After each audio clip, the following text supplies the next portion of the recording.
Have you been told that J months in your boutique business will be bad? January doesn't have to be that way. So keep watching. I'm going to give you my tips, tricks, ideas that you can do now to increase your revenue in January.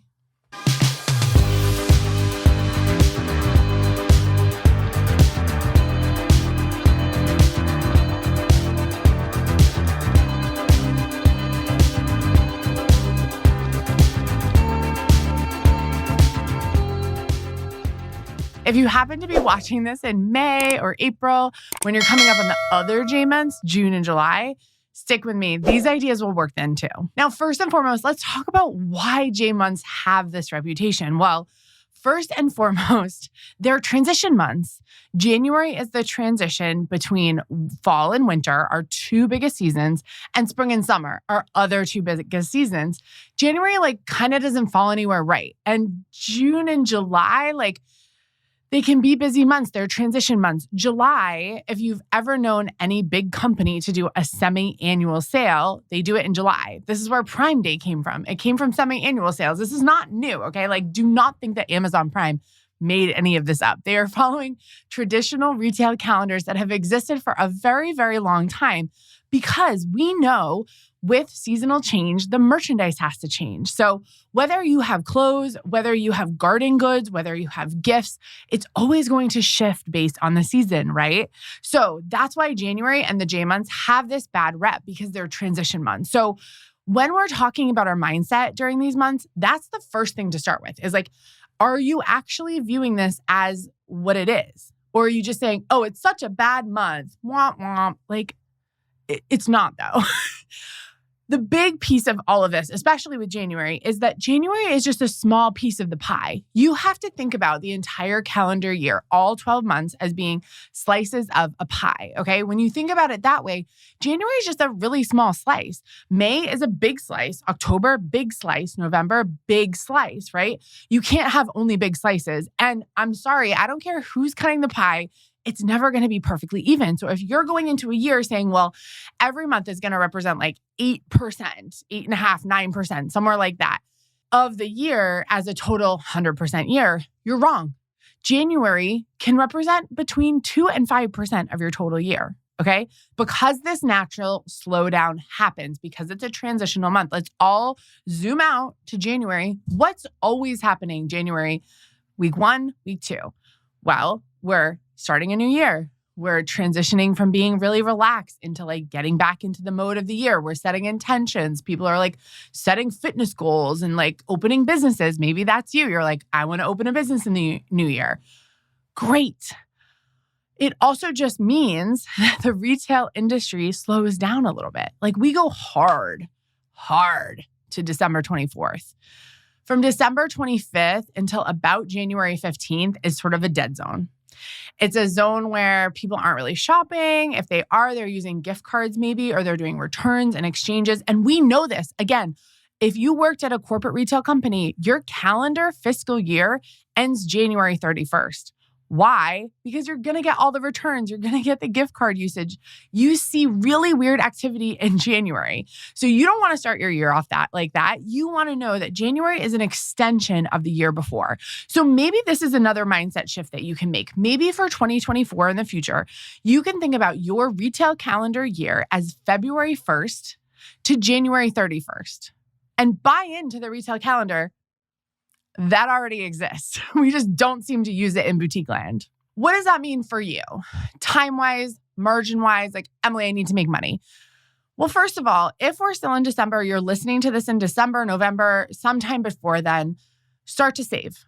Start to pile money away. If you're making any additional income that you didn't think, or you're having higher sales than normal, take some of that money. Do not put it into inventory. Do not, okay? I'm going to be really firm about that. If December 5th, December 6th, you're wow, I have extra money in my bank account. I should buy inventory for spring, for winter, whenever. No, don't do that, okay? You want to save that money so that you have it to run in January. Theoretically, you would be doing this all year long, but If you're not there yet, it's okay. Just make sure you're putting some money in a savings account. Make sure you're selling down your inventory for the end of the year. You're getting prepped for January to be a bit of a hibernation period for your business. That's okay. Do not think the world is ending because the first 2 weeks of January are slow. That's not what's happening. Honestly, go book a vacation. Take time offline. Take time organizing your business. Go through inventory that didn't work. Reticket inventory. Wash inventory. Like, do whatever you need in these first 2, 3, 4 weeks in January in the new year to get grounded in what your plan is for the next year. Start to think about how are you going to adjust your assortment. So let me back up. Talking about margins, talking about how do I make money in January? Well, there's a couple different ways. Number one is you could right now in December and November start to offer coupons that are valid only in January and February. We see this happen all the time with Kohl's Cash, Old Navy Super Cash. Again, not a new thing, but like, are we implementing it in our boutique business, in our small retail shop? We should be. We should be learning from the big people and implementing it in our store. So if you can now, create little coupons or keep a list. Maybe just through your POS system, you can see who had transactions during a certain time period. And on January 1st, you send those people a really fun email that says, hey, we love that you supported us during the holidays. We want to offer you $5, $10, $15, $20 off your purchase in January. Obviously, put a limit on it. So say you have to, if you do a $15 coupon, say you have to spend 30, or if you do 20, you have to spend 40, right? So you're only offering like a full 50% off. Theoretically, some people aren't going to use that. Some people will use that and spend exactly the amount, and then other people will spend more than that. So it's a good way to drive sales. I would also weekly remind that email list, hey, oh, by the way, you still have your money, you haven't used it. Hey, we just got new arrivals, and you have that super cash you haven't used. You want to use it. Remind people all during January. Don't think you emailed them once and they're going to remember. They're not. Assortment-wise, I would think about bringing in maybe some lower priced items. Maybe this is a time where you do gifting, pick-me-up items, smaller things that people don't feel like, oh, I just spent all this money on Christmas. Maybe I don't want to spend that much. Maybe you do offer some basics. Maybe you do offer some self-care items. I don't want you to go crazy buying extra inventory that doesn't make sense for your store in January, but I want you to think about who is coming in January? What are they buying? And to be honest with you, if no one's coming in, just close for the month. Yeah, I know. I'm shocking.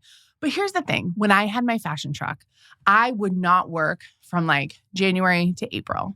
I would do some things online, but online was still kind of new. I would literally save all my money so I could take 4 months off during the year. Now, I didn't have a house. I didn't have kids. I was single and ready to mingle, but that was the plan. So you can do this. Like, if I can do it, you can too. That's all I'm saying. Take some time off. You don't have to go on an extravagant vacation. You don't have to do it. You could literally just hang out and have a staycation at your house, get grounded, like rest, rejuvenate, take some baths, like go for some walks, feel good. And then when you come back on like January 15th, January 10th, you're like ready to go. You like have a new vision. You're excited for the new year. Too many people are going into January being like, I gotta sell. And they're still on that November, December sort of rocket ship that we've been on. The rocket ship came down. You can come off of it and like not get back on for a couple weeks if you want to, okay? In terms of your marketing plan for January, okay, do the discount thing, but also think about other events you could host. Could you host a goal-setting workshop in your store?